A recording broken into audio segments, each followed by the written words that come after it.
नमस्ते बच्चों, आज के इस स्पेशल क्लास में हम आपके पर्यावरण अध्ययन के इकाई 1 के स्वयं के पर्यावरण की समझ के पार्ट 1 में 30 महत्वपूर्ण प्रश्नों को फटाफट और बहुत ही आसान भाषा में समझेंगे।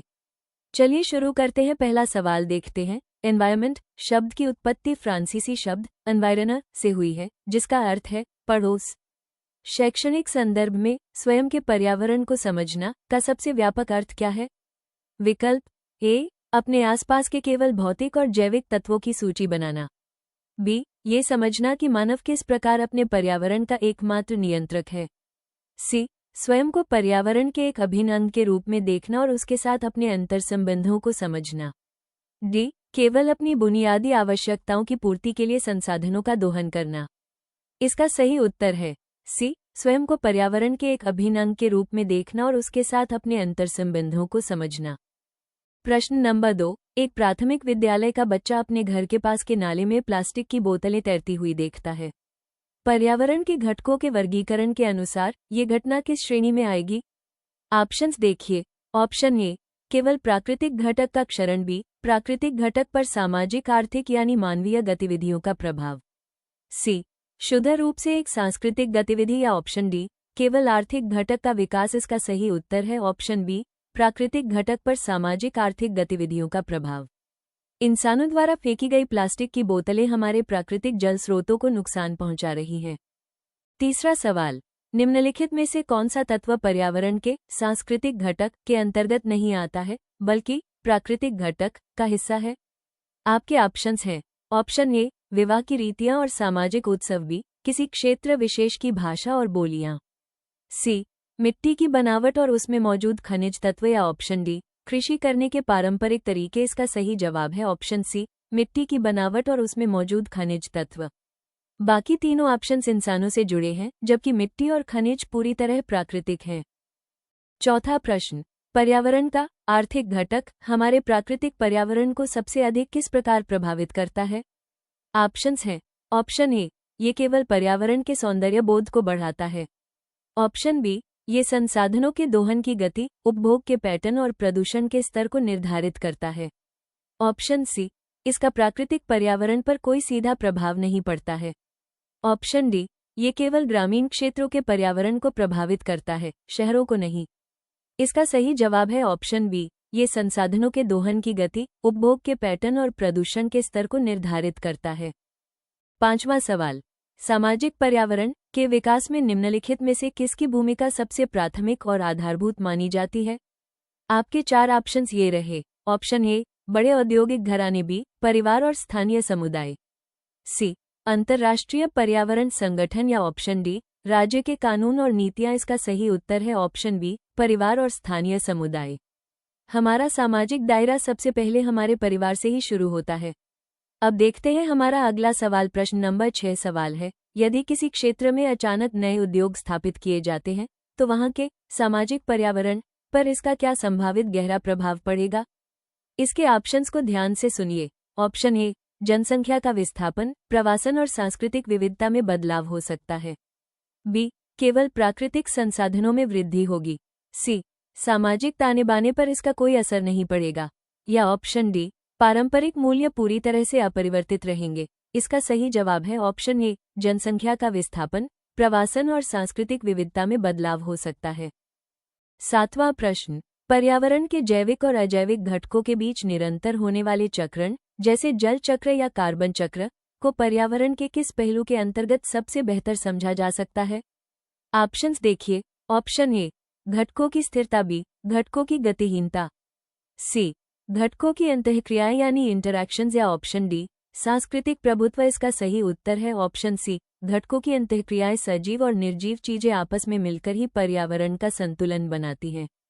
आठवां सवाल, निम्नलिखित में से कौन सा कथन पर्यावरण के सांस्कृतिक घटक और प्राकृतिक घटक के बीच स्वस्थ संतुलन को दर्शाता है?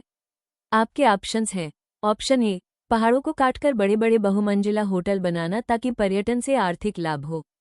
बी, आदिवासी समुदायों द्वारा पवित्र उपवन के रूप में वनों का संरक्षण करना। सी, नदियों में बिना उपचार किए रासायनिक कचरा बहाना। या ऑप्शन डी, खेती योग्य भूमि पर रासायनिक उर्वरकों का अत्यधिक उपयोग करना।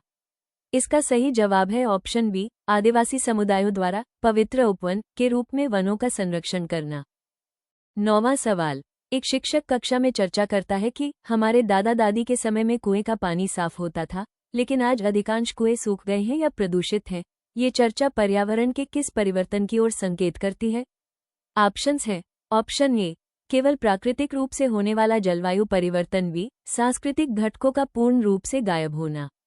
सी, बच्चों की सोचने की क्षमता में कमी। या ऑप्शन डी, समय के साथ सामाजिक आर्थिक गतिविधियों के कारण पर्यावरण में आया बदलाव। इसका सही उत्तर है ऑप्शन डी, समय के साथ सामाजिक आर्थिक गतिविधियों के कारण पर्यावरण में आया बदलाव। अगला सवाल देखते हैं, पर्यावरण के संदर्भ में अंतःविषय प्रकृति इंटरडिसिप्लिनरी नेचर का क्या अर्थ है? आपके ऑप्शंस ये रहे। ऑप्शन ए, पर्यावरण को केवल विज्ञान के एक विषय के रूप में पढ़ाया जाना चाहिए। बी, ये केवल भाषा और गणित से जुड़ा हुआ विषय है। सी, पर्यावरण के अध्ययन में विज्ञान, सामाजिक विज्ञान, भूगोल और अर्थशास्त्र आदि सभी विषयों के दृष्टिकोण शामिल हैं। या ऑप्शन डी, पर्यावरण का अन्य किसी भी शैक्षणिक विषय से कोई संबंध नहीं है। इसका सही जवाब है ऑप्शन सी, पर्यावरण के अध्ययन में विज्ञान, सामाजिक विज्ञान, भूगोल और अर्थशास्त्र आदि सभी विषयों के दृष्टिकोण शामिल हैं। प्रश्न नंबर 11 देखते हैं, निम्नलिखित में से कौन सी गतिविधि पर्यावरण के आर्थिक और सामाजिक घटकों के बीच अंतःसंबंध को सबसे कमजोर रूप से दर्शाती है? ऑप्शंस हैं। ऑप्शन ए, एक सहकारी समिति द्वारा महिलाओं को रोजगार देने के लिए हस्तशिल्प केंद्र खोलना। बी, एक बहुराष्ट्रीय कंपनी द्वारा ग्रामीण क्षेत्र में जमीन खरीदकर बड़ा मॉल बनाना।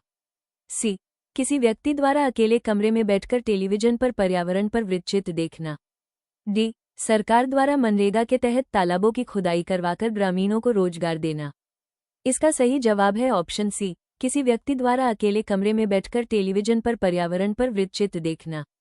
क्योंकि बाकी तीनों ऑप्शंस में बड़े पैमाने पर समाज और पैसे यानी आर्थिक गतिविधियों का सीधा जुड़ाव दिख रहा है, जबकि अकेले टीवी देखने में यह अंतःसंबंध सबसे कमजोर है। प्रश्न नंबर 12, चाय के बागानों में काम करने वाले मजदूरों का रहन सहन और उनकी संस्कृति वहां की स्थलाकृति और जलवायु से प्रभावित होती है। ये कथन पर्यावरण के किन दो घटकों की अंतःक्रिया का सटीक उदाहरण है? आपके ऑप्शंस ये रहे। ऑप्शन ए, आर्थिक और राजनीतिक घटक। ऑप्शन बी, सांस्कृतिक और प्राकृतिक घटक। ऑप्शन सी, सामाजिक और आर्थिक घटक। ऑप्शन डी, प्राकृतिक और जैविक घटक। इसका सही उत्तर है ऑप्शन बी, सांस्कृतिक और प्राकृतिक घटक। यहाँ मजदूरों का रहन सहन और संस्कृति सांस्कृतिक घटक है और वहाँ की जलवायु व स्थलाकृति प्राकृतिक घटक का हिस्सा है। 13वां सवाल, पर्यावरण के अजैविक घटक यानी एबायोटिक कॉम्पोनेंट के अंतर्गत आने वाले कारकों का सही समूह चुनिए। ऑप्शन ए, पेड़ पौधे, मनुष्य, कवक। बी, सूर्य का प्रकाश, तापमान, मृदा, वायु। सी, जीवाणु, विषाणु, जलीय पौधे, मछली। या ऑप्शन डी, संस्कृति, धर्म, भाषा, अर्थव्यवस्था। इसका सही जवाब है ऑप्शन बी, सूर्य का प्रकाश, तापमान, मृदा, वायु। याद रखिए दोस्तों, अजैविक घटक का मतलब होता है पर्यावरण के निर्जीव तत्व जो जीवन के लिए जरूरी हैं। 14वां प्रश्न, आज के दौर में शहरीकरण यानी अर्बनाइजेशन को पर्यावरण के किस घटक के अत्यधिक हावी होने के रूप में देखा जाता है? ऑप्शंस देखिए। ऑप्शन ए, विशुद्ध प्राकृतिक घटक का विस्तार। बी, केवल सांस्कृतिक घटक का संरक्षण। सी, आर्थिक और सामाजिक घटक का प्राकृतिक घटक पर हावी होना। या ऑप्शन डी, जैविक घटकों की आबादी में प्राकृतिक वृद्धि। इसका सही उत्तर है ऑप्शन सी, आर्थिक और सामाजिक घटक का प्राकृतिक घटक पर हावी होना। शहरों के बढ़ने से कंक्रीट के जंगल बन रहे हैं और हमारी प्राकृतिक चीजें लगातार कम होती जा रही हैं। 15वां सवाल, बच्चों को पर्यावरण के सामाजिक घटक से परिचित कराने के लिए एक शिक्षक को निम्नलिखित में से किस गतिविधि को प्राथमिकता देनी चाहिए? आपके ऑप्शंस हैं। ऑप्शन ए, स्थानीय कारीगरों, सब्जी बेचने वालों या डाकिया के कार्यों का साक्षात्कार या अवलोकन करवाना। बी, बच्चों को विभिन्न देशों के प्रधानमंत्रियों के नाम याद करवाना। सी, सौरमंडल के ग्रहों का चित्र बनाने के लिए कहना। या ऑप्शन डी, प्रयोगशाला में पानी के क्वथनांक यानी बॉइलिंग पॉइंट की जांच करना। इसका सही जवाब है ऑप्शन ए, स्थानीय कारीगरों, सब्जी बेचने वालों या डाकिया के कार्यों का साक्षात्कार या अवलोकन करवाना। इससे बच्चे सीधे अपने समाज और उसके किरदारों को करीब से समझ पाएंगे। 16वां प्रश्न, पर्यावरण के घटकों की अंतःक्रिया के संदर्भ में फीडबैक लूप का क्या तात्पर्य है? ध्यान से सुनिए ऑप्शंस। ऑप्शन ए, शिक्षक द्वारा बच्चों को उनके गृह कार्य पर दिया गया फीडबैक। बी, एक घटक में बदलाव का दूसरे घटक पर प्रभाव पड़ना और उसका पुनः पहले घटक पर विपरीत या अनुकूल प्रभाव आना। सी, केवल प्रकृति द्वारा इंसानों को दी जाने वाली चेतावनियां। या ऑप्शन डी, परीक्षा में पर्यावरण के अंकों का विश्लेषण करना। इसका सही उत्तर है ऑप्शन बी, एक घटक में बदलाव का दूसरे घटक पर प्रभाव पड़ना और उसका पुनः पहले घटक पर विपरीत या अनुकूल प्रभाव आना। प्रकृति में हर एक्शन का एक रिएक्शन होता है जो घूमकर वापस हम पर ही असर डालता है। 17वां सवाल, निम्नलिखित में से कौन सी मानवीय गतिविधि पर्यावरण के सांस्कृतिक घटक के माध्यम से प्राकृतिक घटक को सकारात्मक रूप से प्रभावित करती है? ऑप्शंस हैं। ऑप्शन ए, नदियों में मूर्तियों के विसर्जन के लिए रासायनिक रंगों का प्रयोग करना। बी, वनों को साफ करके वहां बड़े धार्मिक स्थलों का निर्माण करना। सी, त्योहारों पर अत्यधिक पटाखे जलाकर खुशी का इजहार करना। या ऑप्शन डी, बिश्नोई समाज द्वारा खेजड़ी के वृक्षों की रक्षा के लिए प्राणों का बलिदान देना। इसका सही जवाब है ऑप्शन डी, बिश्नोई समाज द्वारा खेजड़ी के वृक्षों की रक्षा के लिए प्राणों का बलिदान देना। ये हमारी संस्कृति का वो हिस्सा है जो प्रकृति को बचाने का काम करता है। 18वां प्रश्न, एक क्षेत्र की विशेष जलवायु वहां के लोगों के पहनावे और खान पान को तय करती है। इस वाक्य में स्वतंत्र कारक यानी इंडिपेंडेंट फैक्टर कौन सा है? ऑप्शंस देखिए। ऑप्शन ए, सामाजिक रीति रिवाज, बी, पहनावा और खान पान, सी, जलवायु, ऑप्शन डी, आर्थिक स्थिति। इसका सही उत्तर है ऑप्शन सी, जलवायु, क्योंकि जलवायु किसी पर निर्भर नहीं है बल्कि जलवायु के हिसाब से लोगों का खान पान और पहनावा बदलता है। 19वां सवाल, प्राथमिक स्तर के बच्चों के लिए स्वयं का पर्यावरण की सीमा कहाँ तक विस्तृत मानी जानी चाहिए? आपके 4 ऑप्शंस ये रहे। ऑप्शन ए, केवल उनका अपना कमरा और उनके खिलौने। बी, केवल देश की राजनैतिक सीमाएं। सी, संपूर्ण वैश्विक परिदृश्य और अंतरिक्ष। या ऑप्शन डी, उनका घर, विद्यालय, पास पड़ोस और उनके आसपास की वनस्पति व जीव जंतु। इसका सही जवाब है ऑप्शन डी, उनका घर, विद्यालय, पास पड़ोस और उनके आसपास की वनस्पति व जीव जंतु। प्राथमिक स्तर के बच्चे अपने आसपास की दुनिया से ही सबसे ज्यादा सीखते हैं। 20वां सवाल, पर्यावरण के आर्थिक घटक और प्राकृतिक घटक के बीच बढ़ते असंतुलन का मुख्य कारण क्या है? ऑप्शंस हैं। ऑप्शन ए, प्रकृति की अपनी स्वतः विनाशकारी प्रवृत्ति। बी, सीमित प्राकृतिक संसाधनों की तुलना में असीमित मानवीय लालच और अनियंत्रित दोहन। सी, सांस्कृतिक गतिविधियों में अचानक आई कमी। या ऑप्शन डी, जनसंख्या का ग्रामीण क्षेत्रों की ओर पलायन। इसका सही उत्तर है ऑप्शन बी, सीमित प्राकृतिक संसाधनों की तुलना में असीमित मानवीय लालच और अनियंत्रित दोहन। इंसानों की असीमित इच्छाओं की वजह से ही आज हमारी प्रकृति खतरे में है। प्रश्न नंबर 21 देखते हैं।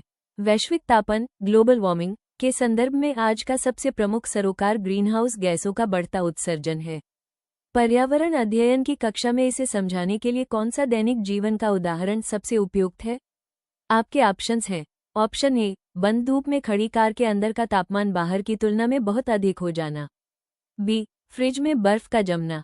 सी, गीले कपड़ों का धूप में जल्दी सूख जाना। या ऑप्शन डी, उबलते हुए पानी से भाप निकलना। इसका सही जवाब है ऑप्शन ए, बंद धूप में खड़ी कार के अंदर का तापमान बाहर की तुलना में बहुत अधिक हो जाना। क्योंकि जिस तरह कार के शीशे सूरज की गर्मी को अंदर आने देते हैं लेकिन बाहर नहीं जाने देते, ठीक वैसे ही हमारी धरती पर ग्रीनहाउस गैसें काम करती हैं। प्रश्न नंबर 22, ओजोन परत का क्षरण एक वैश्विक सरोकार है।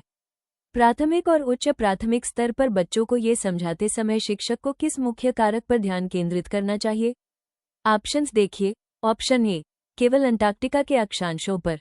बी, हमारे रेफ्रिजरेटरों, एयर कंडीशनरों और स्प्रे में इस्तेमाल होने वाली क्लोरोफ्लोरोकार्बन जैसी गैसों के नियंत्रण पर। सी, जंगलों में लगने वाली स्वाभाविक आग पर।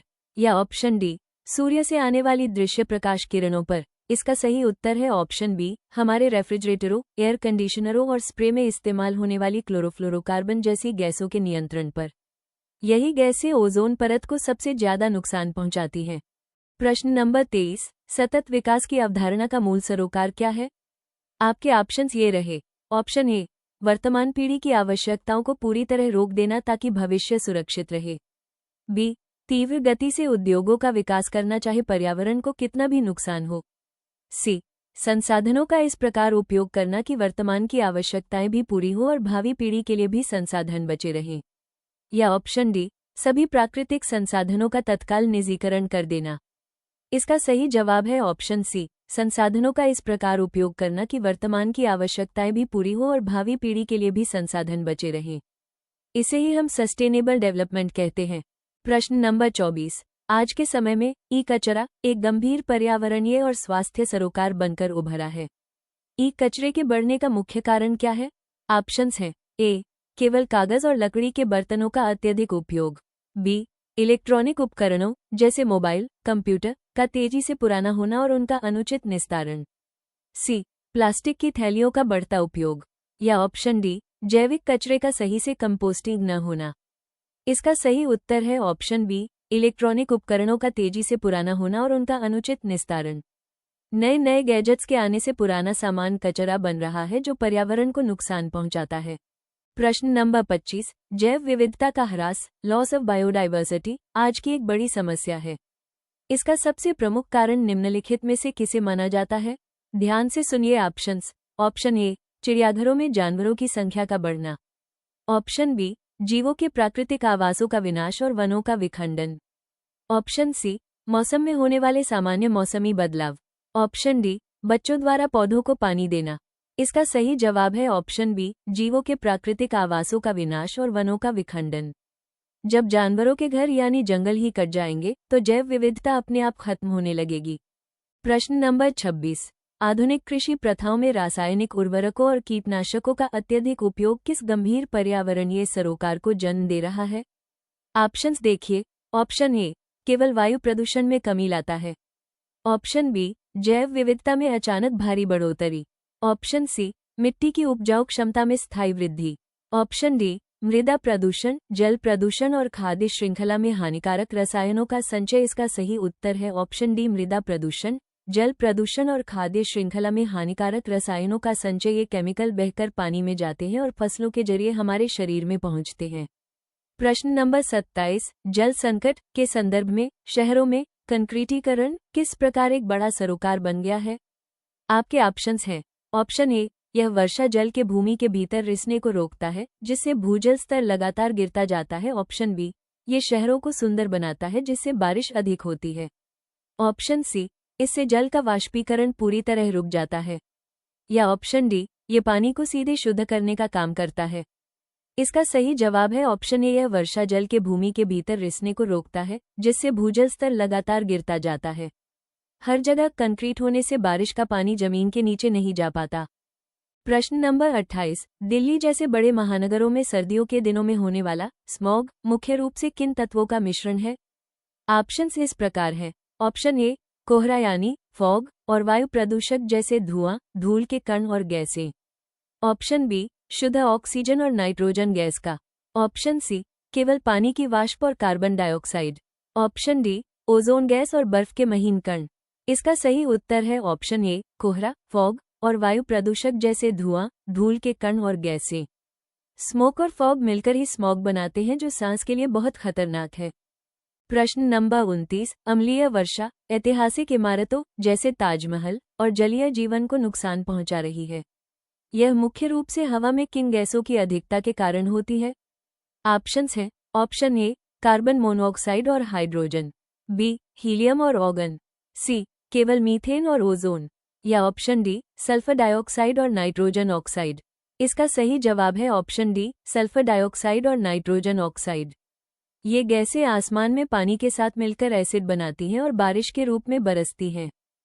प्रश्न नंबर 30। प्लास्टिक प्रदूषण के खिलाफ लड़ाई में सरकार ने एकल उपयोग प्लास्टिक, सिंगल यूज प्लास्टिक पर प्रतिबंध लगाया है। इसे पूरी तरह प्रतिबंधित करना क्यों जरूरी सरोकार है? आपके ऑप्शंस ये रहे। ऑप्शन ए, क्योंकि यह बहुत महंगा होता है। बी, क्योंकि यह सैकड़ों वर्षों तक सड़ता नहीं है और नालियों, मिट्टी व समुद्री जीवों को गंभीर नुकसान पहुंचाता है। सी, क्योंकि इसका पुनर्चक्रण, रिसाइकल बहुत आसानी से हो जाता है। या ऑप्शन डी, क्योंकि बच्चे इससे खिलौने नहीं बना पाते। इसका सही उत्तर है ऑप्शन बी, क्योंकि यह सैकड़ों वर्षों तक सड़ता नहीं है और नालियों, मिट्टी व समुद्री जीवों को गंभीर नुकसान पहुंचाता है। Single use plastic non biodegradable होता है जो प्रकृति को हमेशा नुकसान पहुंचाता रहता है। तो दोस्तों, ये थे आज के बेहद महत्वपूर्ण प्रश्न जो हमारे दैनिक जीवन और पर्यावरण से जुड़े हुए हैं। उम्मीद है यह वीडियो आपके एग्जाम्स के लिए बहुत हेल्पफुल रहेगी। वीडियो को लाइक करें और चैनल को सब्सक्राइब जरूर करें। मिलते हैं अगले वीडियो में। Thank you.